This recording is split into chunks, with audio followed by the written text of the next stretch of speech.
In today's video, I'm going to teach you how to reduce noise in Photoshop and remove those pesky grains from your photos, which can be crucial for low light photography. So let's dive right in and transform your images for that sharp, clean look that you've always wanted. The first step is to open Photoshop if you haven't already. Once you've got it running, it's time to bring in the photo that you want to work on. You can do this simply by dragging your image file into the Photoshop window or by navigating to File in the top menu, clicking Open, and selecting your image from your files.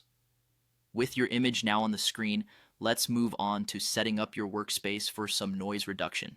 Next, it's a good idea to duplicate your image layer. This is a key step because it allows you to make changes without affecting the original image directly and gives you the freedom to experiment a little.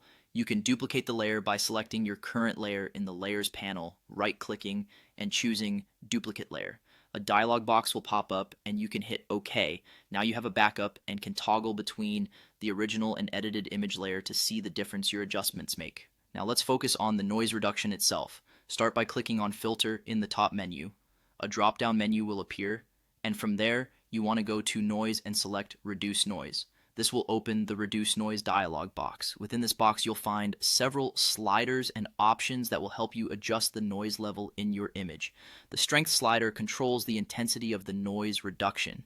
As you adjust it, watch your image and try to find a balance that keeps most of the detail while reducing unwanted grain.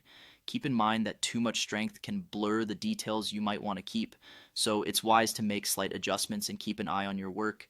Then you'll see the Preserve Details slider, which is also very important. It does exactly what it says.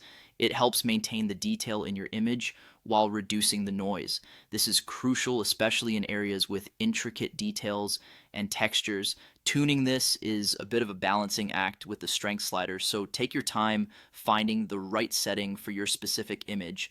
Optionally, you also have Reduce Color Noise if your image exhibits color speckles, and the Sharpen Details slider, which allows for bringing back some detail that might have softened a bit in the process.